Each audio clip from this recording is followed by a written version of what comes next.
You and I certainly have one thing in common. They were both from Compton. And I know Right. I came up in Compton at a time when it was just a place where we lived and we grew. We came up and, that was the life, whatever it was. What was your dream when you were a child? What did you want to do with yourself as an adult?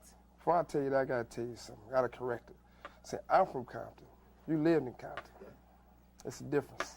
Well, that you're going to explain that difference because I lived there until I was 17 years old. See, the difference is, there's a lot of people that You talking about the streets? No, see, a lot of people that lived in Compton, right? So they go outside and they go, okay, I live in Compton. I'm going to go to school. I have to come home. I'm going to play Atari, Nintendo, why not? Then you got people from Compton who ran around in Compton and participated in everything that went on in Compton. If it was a neighborhood party, if it was a neighborhood fight, if it was a neighborhood football game, that's from Compton. But So you don't think I did that? Oh, you probably did, though. That's a whole That's other good. conversation. I understand. I just playing with you. But you were saying street, Compton, and... I'm just messing with you. You probably did. What did you want to do? What was your dream as a child? When you said, I'm going to grow up, this is what I want to do. What was the dream? What happened was I went to Foster. I was in Compton. I went to elementary school. And they just had different people come to class and talk to us about careers. And ask each kid in the class, what you want to be when you grow up? What you want to be when you grow up? I told them I wanted to be a football player. Because when I was 5 years old, my father put my age up to 7, 8 years old, and I played football. That's when I first started playing organized football. First year I played, I got an extra trophy, it was cool. But when I decided I wanted to be a football player, it was like, there's nothing in the world more hard than to do is become a professional football player, so pick something else. You won't make it. So I thought about it. It wasn't nothing else I wanted to do. I said, look, this is what I'm going to do. So that's what I followed up. And I always been the type of person where in class, I always been one of those, I want to make my own shit up. Like if the teacher say, well, write this, and we finna have a spelling test, and we finna do mathematics, I'd be like, I ain't doing it. Then they say, well, draw something, tell us something, tell a story. I get to tell them, look, I'm going to be a president here, I'm going to do this. I always been the type of person that just have a dream of having a whole bunch of shit and bring all my friends along and make something happen. So I just want to be me. Really? I never just set out to say I want to be this, but football was my goal. And when I got to that level where the football was, it was like for a lot of athletes and the coaches, it was a whole different twist than I thought it was. So it sort of disappointed me, so I decided to do something else. But it sounded like you always did have the dream in mind to be the head of, and like you said, bring your people along with you. Yeah, I felt that family and unity and love is the most important thing you have. And that people feel that other things stronger than love, but there's nothing stronger than love. Love and hate is the same thing. People might say, well, Suge way out, he could be mean. That's love. It's the same thing. Love is good, love is bad. So, either way it go, love is the most important thing. And I just want to be part of a family, which I've always been part of a family. Let's just change tapes. Oh, one more question here. Okay, with George Price. So, Papa G. Papa Hollywood. Papa Hollywood, that's right. You named him Papa Hollywood, didn't you? Yeah, that's Papa Hollywood. Why'd you name him Papa Hollywood? Well, he the grandfather of, Deathrow. And there's nobody in the business more Hollywood than Papa Hollywood. He know how to sit and blend with all of them. He know how to do all that Hollywood stuff. Yeah. And, we was in Hawaii. Everybody else got shorts on, T-shirts on, just take the shirt off, it's all right. Papa Hollywood gonna come out there with the little Dr. boat shoes on, socks rolled down, shades, an umbrella, all the extra stuff. Bottle of champagne, So, but he was that missing link that Deathrow was missing, so it was cool. Really? Yeah. It sounds like he is certainly part of the family, no doubt about that, but an invaluable part of the family. Oh, yeah, definitely. Because he's your link to the media. He's the one that keeps us coming. We keep, like the cover of Vibe magazine, for example, which was a dynamite picture, that whole concept. Before Papa Hollywood, we was getting used. Like you had a talent and you got the credibility, and everybody else was using us. They were saying, if you want Snoop, give us 4 9 Blinds. If you want this, give us this, give us that. They was trading something. And then when Papa Hollywood came, he came and said, look, this is Deathrow. If you want Deathrow, you got to deal with Deathrow. And by us trusting him, we backed him. Like if somebody called me, like if you call me, you can be cool. I can meet you at a club, meet you at a restaurant. I don't care if you got a miniskirt on. You say, look, we want to do an interview. We ain't doing shit unless you talk to Papa Hollywood. So we, you know, we get each other back like that. So that give him, we put him in power. So the little short skirt wouldn't help. Oh, I ain't help. I ain't no trick. Let's change tapes. Like if a person writes something, they should get paid for the shit they wrote. They should get the credibility saying they wrote it. If they produced it, they should get paid for producing it, and they should get paid, you know, and their credibility for letting the world know they produced it. In the past, a lot of record companies are built where people will pick the star. They go and say, okay, you are producer. So everybody who do the tracks, we're going to say you done it. They didn't do it. We're going to take it from you because y'all too young. You're only 18 years old. This person older, so we're going to give him all the credit. So that's a bad mistake for Deathrow or anybody else to do. So my vision is to say, look, let all the little young guys know if they come to Deathrow and they produce the track, they get their credibility, they get their money. Same thing with the artists. That's one vision we have, and that's what we're definitely doing right now. And the other vision is that we're making a whole, we giving something for everybody. Because if we do so much stuff for the community and for the kids, we just can't say we just gonna do hardcore rap. Like now we got R&B, we got Michelle A, we got Daddy Boy, we got a couple more groups. We got Hammer.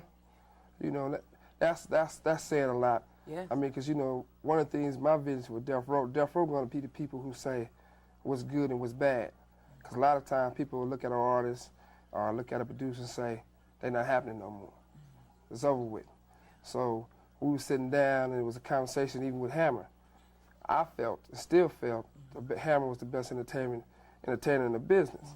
So the minute the record sales stopped, and a lot of other people felt that it wasn't good no more, for its their benefit, they wanted to shy away from him. Me, Tupac, and Snoop was sitting down. Let me cut that off. My page on ghetto, you know I'm still ghetto. Okay. take the boy out the ghetto, Yeah, but you know. I don't know about no boy, but I didn't mean you particularly. Okay. You got one pass, it's cool. That's all right. No. No, but the thing is that we got a little circle. Yes. Like in our circle consists of for us the guys is myself, Tupac, and Snoop. So we sat down and we was eating and we was conversating, and me and Hammer go way back. So we was like, yeah, people trying to say Hammer, shit ain't the bomb no more. So everybody's like, wait a minute, it ain't their decision to say what's good and what's not good. It's our decision. So we said, okay, we finna call Hammer and put Hammer on Deathrow. And we're gonna go in there and make a record and make Hammer go sell all the records that he normally would sell and show the world. Because there's a lot of people imitating what Deathrow does for his, putting records out there. So the future is to kill all the little games, the little kiddie stuff, saying who better and who's the best and who started this, who didn't. What we're gonna do for Deathrow, we're gonna put out like about anywhere to 6 or 10 records out a year. Only time other people are able to sell records on our style is when we gonna put a record out there. Then they'll mimic what we do and they'll say, okay, Snoop did it like this, so-and-so did it like that. So they'll go and copy the music, copy the lyrics, try to act like them, try to sound like them. And then for us, the fans, they'll be missing Snoop, so they'll go buy the next person. So it might not be his style, but they'll still buy it because they missing what we've been put out there. So our whole goal now is to get that done for us getting records out there. And for us, Deathrow and myself, goal is I want Deathrow to be, which it will be, more like a Warner Brothers, a Sony, a MCA, for we're going to distribute other artists for us, their labels. I don't want to go to a situation where Snoop got his own label. And he said, look, this is my groups. I'm trying to put my compilation together. I'm trying to put my group together. I don't want to be going, okay, good, give it to me. They on Deathrow. I don't want to do it like that. I want to be so, okay, Doggy Style is your label? Okay, Doggy Style, Deathrow. Deathrow is now like Time Warner. The only thing different between Deathrow and Time Warner, we still down there with the streets. Our heart's there. Yeah. We won't cross them. How do you stay with the streets, though? Because I don't know, do you still live in Compton? I got a house in Compton. You got a house in Compton? And I'll be there, I'm going to tell you like this, I hit Compton at least, I'm going to hit Compton every day. And I'm going to stay in my house in Compton at least 2-3 nights out the week.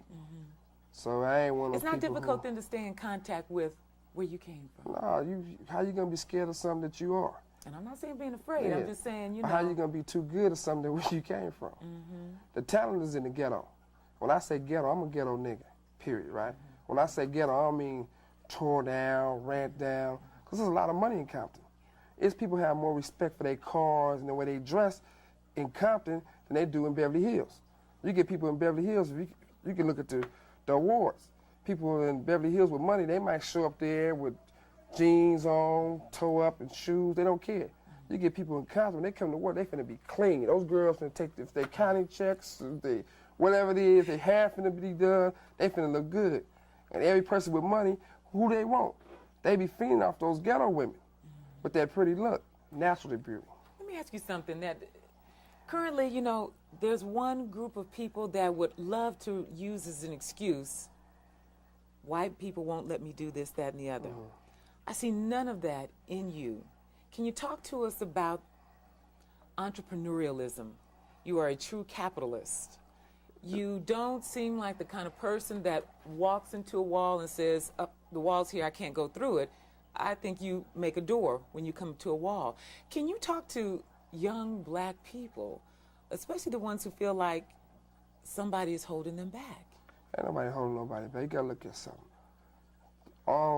Let me tell you like this. I know people say don't curse, but I'm a fuck up. When Suge Knight do something, they know I'm a fuck up, so it ain't no big problem.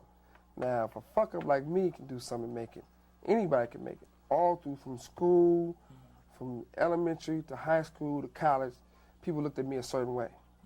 You know, like, he gonna get in trouble, this gonna happen, that's gonna happen.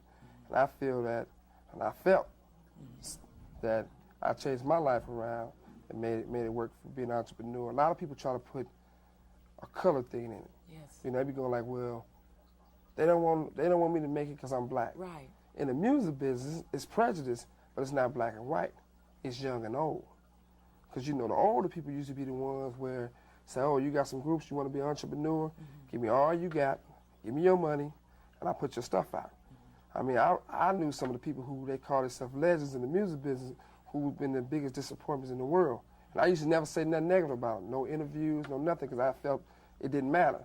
I mean, I knew Dick Griffey.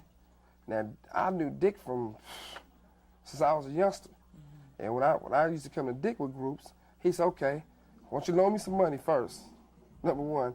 Let me sell you a studio that I don't own, but Sony owns, but I say I own it, and it's yours. And, you know, we bought it, which it wasn't his to sell.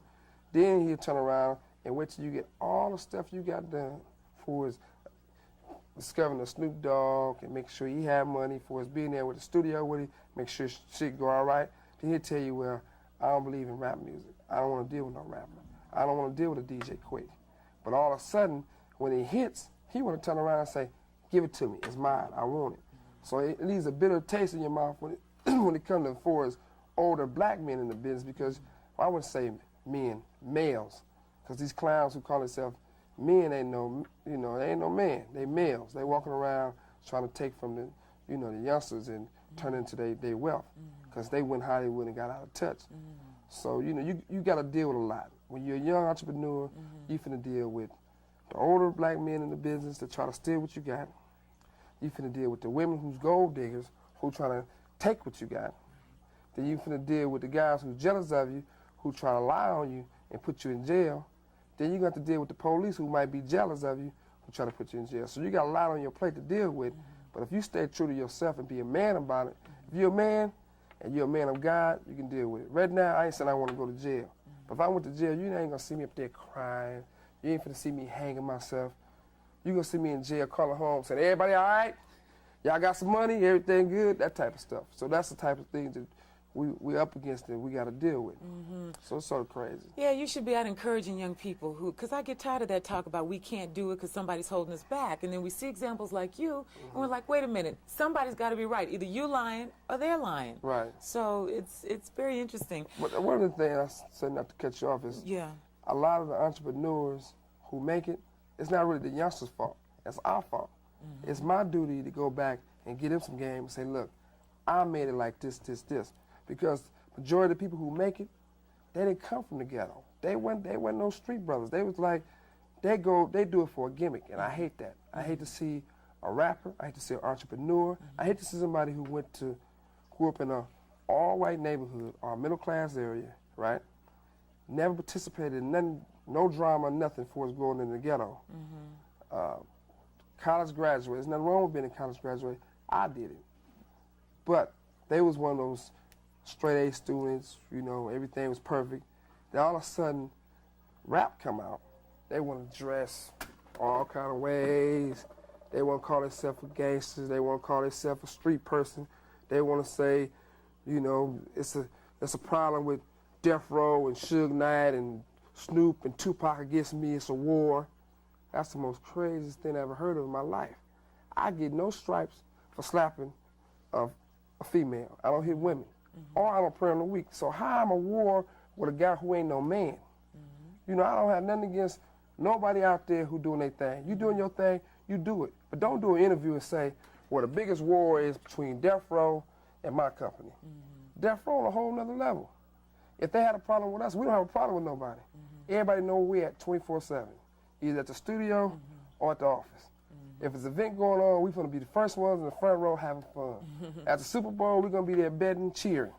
So we're not the one hiding. There's a lot of people who make up like stories to try to get themselves famous. Or get themselves some ghetto power. That's the wrong way to do it. You know, if you're going to do it right. If you're going to be with Deathrow, have one of these. Not really. Miss your leg. Nah, see, too.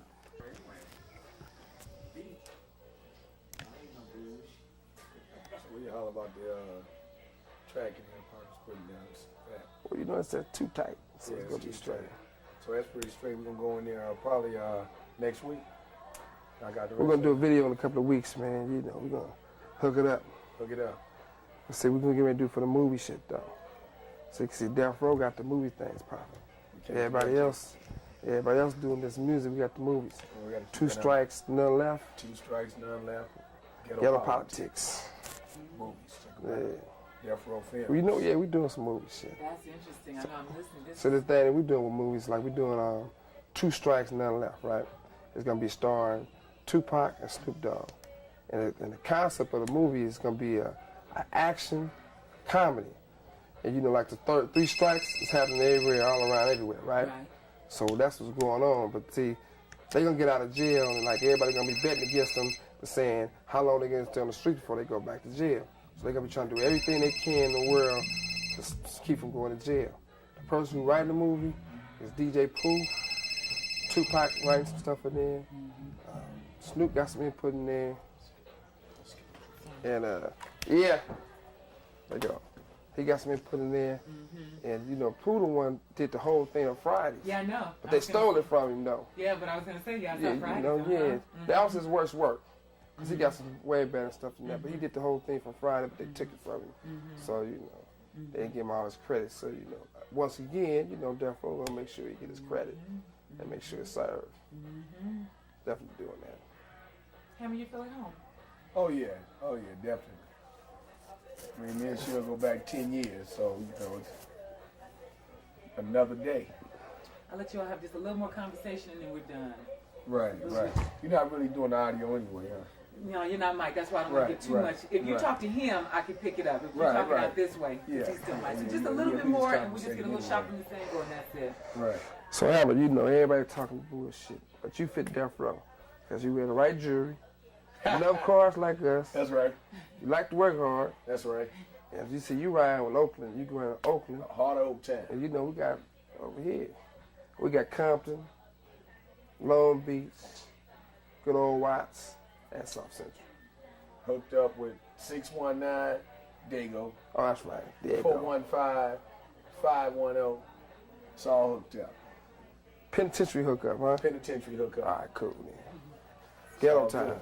Hands and vibe. Yeah. Remember the hand that has... Those are Suge's hands. Wow. Yeah, that one. I present him. All right, great. Good. Yeah, congratulations on the nomination. Thank you. That means a lot. Your life has changed dramatically in the last 3 years, and then particularly in these last 3 months. No doubt. Okay? Not lying. It has been a big difference. What's it mean to you, especially these last 2-3 months of your life? It is a good reward for the patience of being in a maximum security penitentiary. You know, all the times when I could have acted up, or all the times when I could have went one way and I was like, I know this ain't forever. I'm gonna just ride this out, and I know it's gonna be my time again. And now it is my time again, and I appreciate everybody that wrote me letters, telling me to be patient and wait, everybody that, you know, helped me to see that, you know, as long as you got your faith, you know, you can ride anything. There's nothing too scary where I'm gonna just give up, you know what I mean? I've seen hell and everything after it, so. It's been some very interesting articles out recently. This man here is responsible, Papa G, getting a lot of press out about you all. Let me ask a comment about one of the things that I read. Certainly you're here at the family now. You all call this a family. What's it mean for you to be here with Deathrow? It means that I have to give my 110% so that all the rappers under me can give their 110%, so that everybody else, all the peer rappers like the Dog Pound and Snoop, to give their 110%. Suge give his 110%. Papa G give his 110%. And that's what makes Deathrow Deathrow. That's what makes us have record-breaking album sales and things like that. Is we give 110%. So for me, it's good. It just means that, you know, I'm somewhere where if you're persistent and efficient, you get rewarded. And that's what everybody wishes for. Your focus seems clear. I think, like you said, being in maximum security, certainly there's a lot of things for one's head and one's focus and desires and dreams.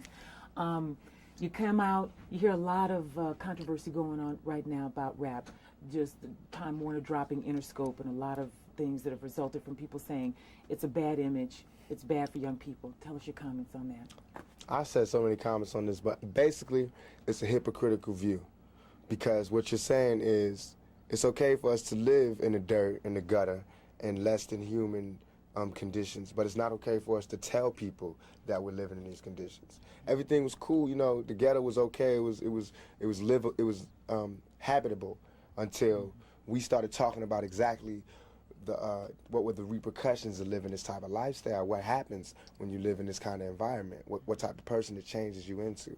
Now all of a sudden it's like you can't talk about that. But this is what we live in. We don't have a choice. You know what I mean? It's either we really kill people, do dope, sell dope, and have murders and do all this crazy stuff, or we talk about the fact that we got so close, man. If it wasn't for this rap thing, we would really have to do A, B, and C. You know what I mean? And that's not good. That's not nothing to look up to, but that's the truth. That's how it is, you know. Every human being inside your chest or your stomach or whatever, we all given from God the survival instinct. And everybody has to live. Self-determination. You have to live. You have to be able to live and survive and live like a human being, not like an animal. So whatever it takes to live like that is what happens, whatever it takes. If you put Bob Dole in those conditions, he would do the same thing. So would C. Dolores Tucker. If she wasn't so rich and she didn't have the pearls and she didn't have the NAACP backing her up and all these conventions and coalitions backing up, and she was by herself and she was on welfare, she would love our music because she would know what this music breeds. She would know where we from, what we talking about. But from where she at, she can't understand and not understand where they coming from, because now that I got money, it's hard for me to hear a lot of the stuff that we got to listen to. But I can't be a hypocrite, though. I got to understand it's only a few dollars that's keeping me from being that right there. Image is everything. Papa G is taking good care of you guys, you know. Tell me what it means to have George Price behind you all, out there in terms of publicity, really getting the word out, and the truth, as you all want to speak it. What does that mean to you? I think that, along with the other artists on Death Row, Snoop, Dog Pound, Trey, everybody, Nate, we're all outstanding in our field. And I think that Suge, in terms of being a manager, a CEO, he's outstanding in his field. I think that Papa G is just keeping that tradition along by being outstanding in the field of publicity and getting the things that we have in our head to the heads of millions of people and letting them see what we see and look at it how we want them to look at it. You know what I mean? Like the vibe cover, that's how we feel, like a mob, like a family. You know, we want people to see that. Not mob like guns and things, but mob like family. Like you say to do this, we do this. And like with the New York Times cover, that's like the ghetto coming home picture. You know what I mean? With the cash and all of that. Every time somebody come out of jail, they got to take those kind of pictures. They got to get their humanity back from all the days they had to bend over and have some man looking in they, you know what I mean? For all the times they had to strip naked, for all the times they had to cut their visit short and couldn't hold their girl and couldn't kiss their girl. Now you get to floss like that. You know what I mean? Now you get to act like that. And it's not because I'm going nanny to other people. It's because I'm doing this for the guards. You know, for the people who thought I was guilty, for everything, for all the people who didn't believe that it could come to this point. I mean, look, they could shoot me 5 times, call me a rapist, and throw me in jail, and I'm gonna bounce back. I'm not gonna give up. You know what I mean? That shows the resilience of a young black male and a death row inmate in particular. Thanks a lot.